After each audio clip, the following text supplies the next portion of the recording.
Para no olvidar el lenguaje de las nubes, solíamos observar aquellas esponjas del cielo que se exprimían sobre el campo y le daban de beber a nuestra tierra. Escuchaste bien, nuestra tierra. Lo cierto es que la agricultura, con sus manitas hechas de hoja de maíz, ha sido importante para la economía de México a través de la historia. Eso es lo que te voy a contar.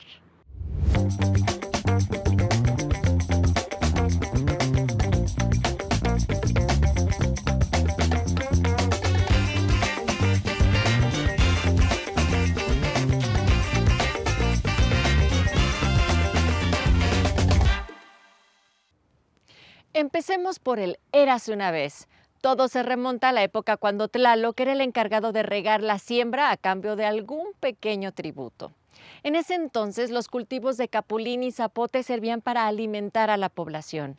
Pero todo cambió cuando llegó Hernán Cortés y después de regar el árbol de la noche triste con sus lágrimas, trajo un ejército de amigos de lo ajeno, quienes explotaron a las personas nativas y sus tierras para que los reyes católicos llenaran los bolsillos de sus capas. Y aunque se dieron títulos de propiedad colectiva a los pueblos indígenas, el reventón virreinal solamente duró 300 años. Durante la independencia, los machetes que servían para cegar la hierba se utilizaron para darle crack a los enemigos. Así, al grito de ¡Viva América! Y muera el mal gobierno, los campesinos emprendieron la lucha, pero sus cultivos se quedaron más solos que carnicería en Semana Santa.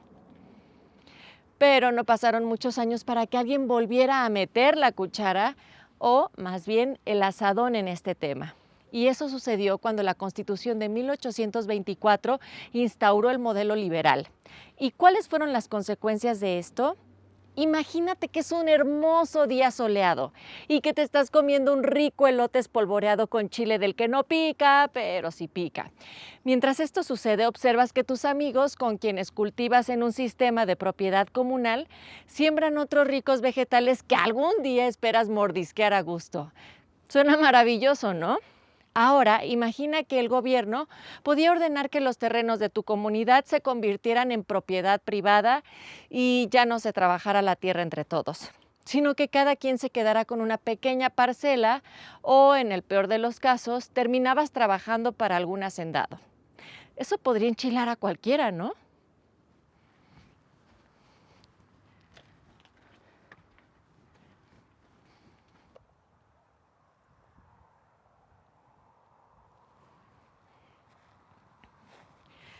El problema no paró ahí. En el siglo XIX, la ley Lerdo ordenó que las fincas que no estaban siendo usadas para el cultivo pasaran al gobierno y se vendieran en una subasta pública.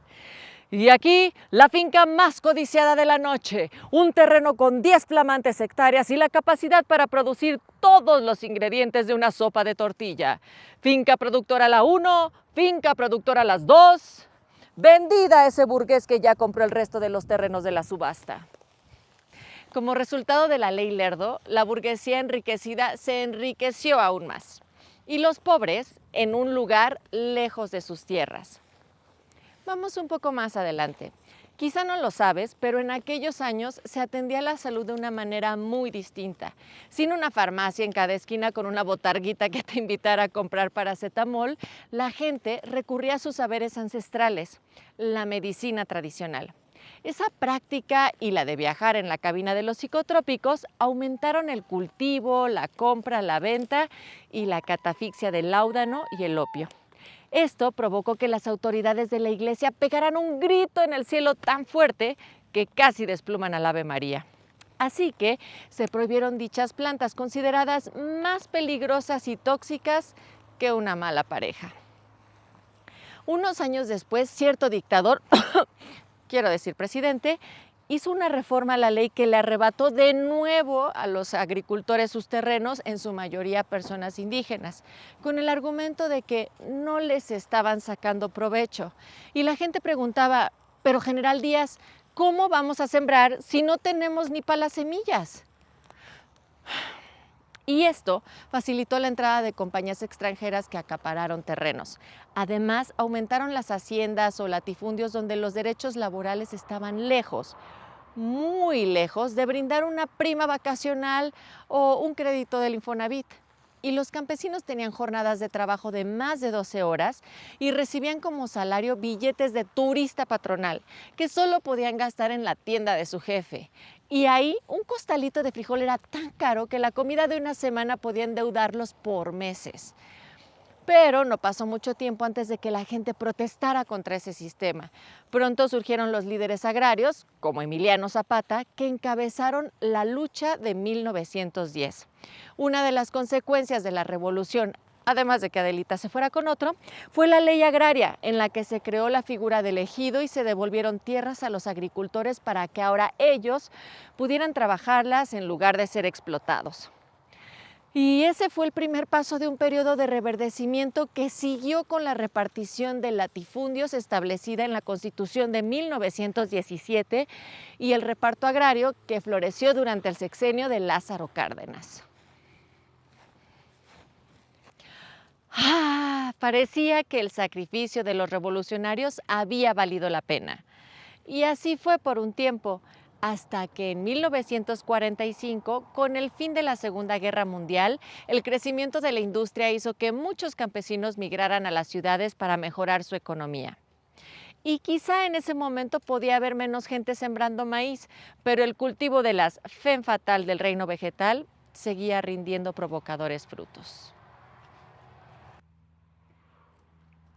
Para explicar esto, tenemos que hablar de una foto del expresidente de Estados Unidos, Richard Nixon.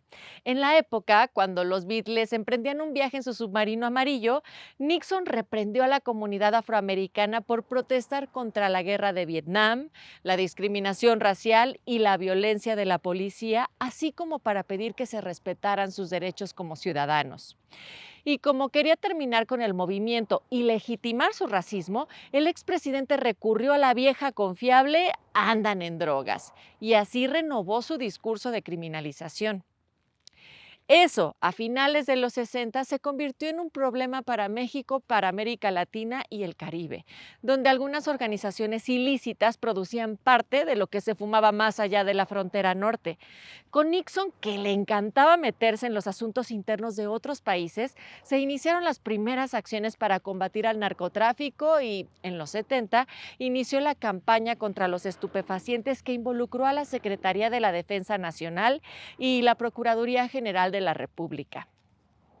En los 80, mientras subía a la altura de los peinados debido al exceso de crepé, el sector agrícola caía aún más. En ese entonces, como si hubiera nacido de una flor de amapola, surgieron los cárteles. Por lo tanto, para hablar de la agricultura y el campo mexicano en los 90, necesitamos recordar a una criatura mitológica, de grandes orejas, dientes afilados y, sobre todo, capacidad de succionar lo bueno que encuentra a su paso. Carlos Salinas era presidente cuando apareció el chupacabras, y este ser causó temor en las zonas rurales, pero nadie adivinaba que el verdadero monstruo para el campo era el Tratado de Libre Comercio de América del Norte, que en 1994 había permitido la importación de cientos de productos y provocado que los agricultores perdieran el mercado más importante, el nacional. Pero el nuevo milenio traería una nueva versión aún más violenta: el Plan Nacional de Desarrollo de Felipe Calderón, que derivó en la llamada guerra contra el narco. Esta fue una estrategia que se enfocó en perseguir a figuras clave del narcotráfico sin resolver las desigualdades económicas que llevan al tráfico de drogas. Hasta hoy la guerra ha tenido un costo mayor a 200,000 muertos, casi 4 veces más que las defunciones que ocurrieron en el pico más alto de COVID en México.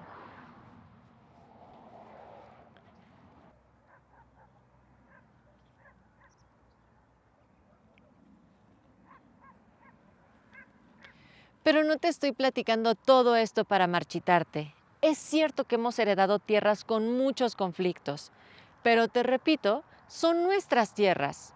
Por eso, en la actualidad, el programa Sembrando Vida es una alternativa del gobierno que busca que las familias dedicadas a la siembra llenen sus despensas con cosecha propia. Además, busca recuperar el medio ambiente y combatir al narcotráfico a partir de una vía pacífica. ¿Se puede transformar el país cambiando cada bala por una semilla? Yo no tengo una respuesta aún. Lo único que sé es que ahí donde hay una fosa, alguna vez hubo un espacio tranquilo, rodeado de verdor. Ahí donde la sangre ha mojado el suelo, alguna vez levantamos la vista hacia las nubes para no olvidar su lenguaje y sonreímos al ver la lluvia caer sobre la tierra.